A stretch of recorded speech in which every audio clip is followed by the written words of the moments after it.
Brought to you by Penguin.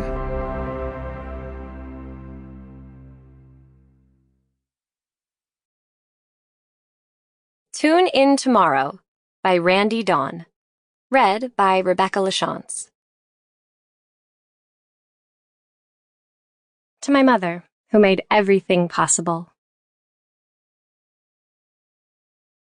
We do not live in this world alone, but in 1,000 other worlds. Erna Phillips, Another World. When I think of soap operas and what makes them so popular, the answer's posing in front of my eyes. The Trash Can Sinatras, Threepenny Tears. Chapter 1. Wish Upon a Star.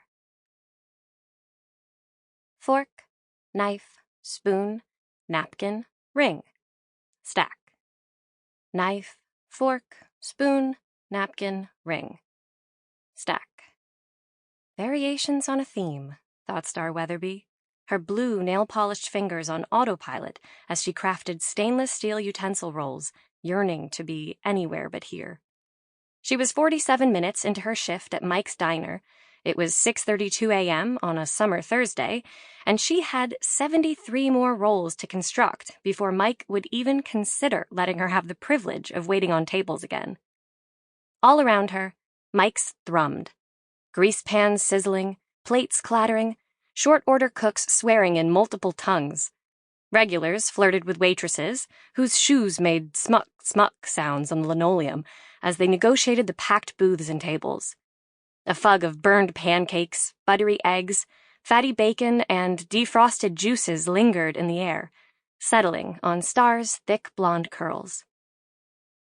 All the while, Mike and his manicured handlebar mustache lurked behind the register. He rattled the pages of the New York Post while casting a gimlet eye around the room. Starr stood to one side of the coffee and supply station, spinning her utensil packages, bored, solid. The subway had stalled underground this morning, making her late. 11 minutes into her shift, she'd sworn under her breath, and a customer had overheard her.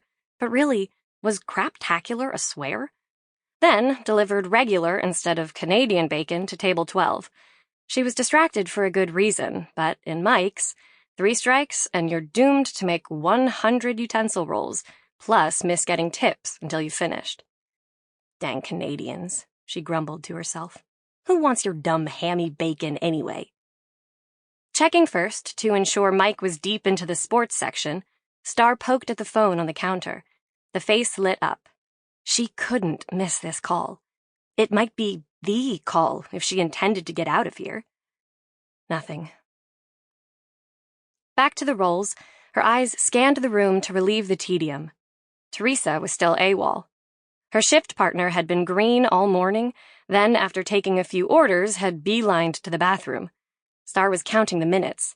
If Teresa's morning sickness kept her off the floor much longer, she'd take over whether Mike liked it or not. An overly loud, exaggerated yawn startled her, and she glanced around. How much longer, Valentine? Patience, mi compadre. A second voice, different. Both seemed male, but the additional one had a lilt that conjured folk songs and rolling green grass in Starr's mind. All will be made clear, indirectly. Most of the diner's cacophony washed over Starr as white noise, but these words sliced through the tumult like a knife through butter. She lifted up on her toes, peering over the workstation divider to catch a glimpse of the curved booth to the right. Table 5, one of Teresa's. It held 3 occupants, a single mug of coffee, and a growing stack of shredded napkins. This is not a whim, said the man called Valentine. He was a rangy, incredibly pale thing with a sharp nose and angular face.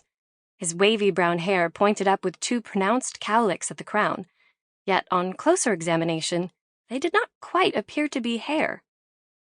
Events shall unfold at a speed that will dazzle even a jaded old Pombero like yourself, he continued. We only need wait for Fiona to arrive.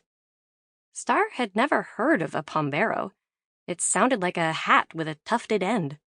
She's late, as usual, the jaded old Pombero growled. Sample complete. Ready to continue?